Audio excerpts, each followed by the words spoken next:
3, 2, 1, start. सर्व आदरणीय विद्यार्थी मित्रांना नमस्कार. पेपर क्रमांक 1 मधील 8वा युनिट ICT याच्या अंतर्गत येणारे digital initiative in higher education या टॉपिकमध्ये येणारे जे डिजिटल इनिशिएटिव्ह आहे त्याच्याबद्दल आपण माहिती घेत आहोत. अतिशय महत्त्वाचं हे सगळं इनिशिएटिव्ह्ज आहे.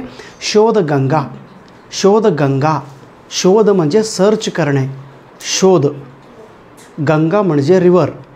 आता इथे सध्या हा शोधगंगाचा अर्थ काय आहे, शोधगंगा कोणी सुरू केले, शोधगंगाचे नियंत्रण कोणी करतात, शोधगंगामुळे कोणाला फायदा होतो, शोधगंगाचं महत्त्व काय आहे हे आपण बघूया. शोधगंगा हे आपल्या देशातील PhD केलेले जे काही प्रबंध असतात, फायनल झालेले जे प्रबंध असतात, PhD थेसिस असतात, ते सर्व थेसिस सॉफ्ट कॉपीमध्ये या वेबसाईटवरती, या पोर्टलवरती अवेलेबल आहे.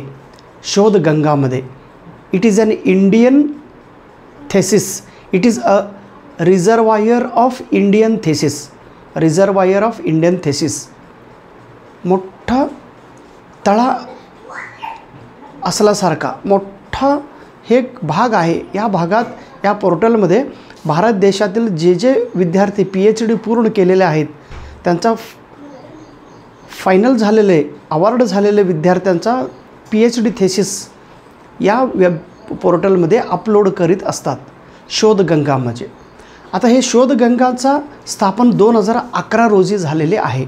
शोधगंगाची स्थापन मिनिस्ट्री ऑफ एज्युकेशन आणि UGCच्या अंतर्गत, युनिव्हर्सिटी ग्रँट कमिशनच्या अंतर्गत इन्फ्लिबनेट, इन्फॉर्मेशन अँड लायब्ररी नेटवर्क ह्याचं केंद्र आहे गुजरात येथे गांधीनगरमध्ये.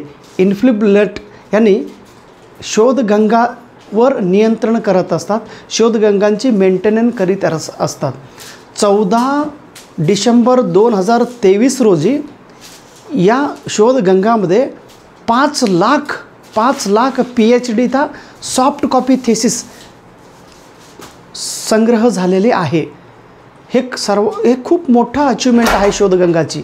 5 लाख PhD थेसिस कॉपीज सध्या ह्या शोधगंगामध्ये आहे.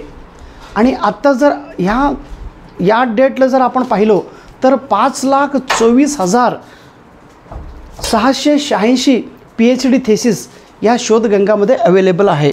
मग या शोधगंगा नेमका काय करीत असतात?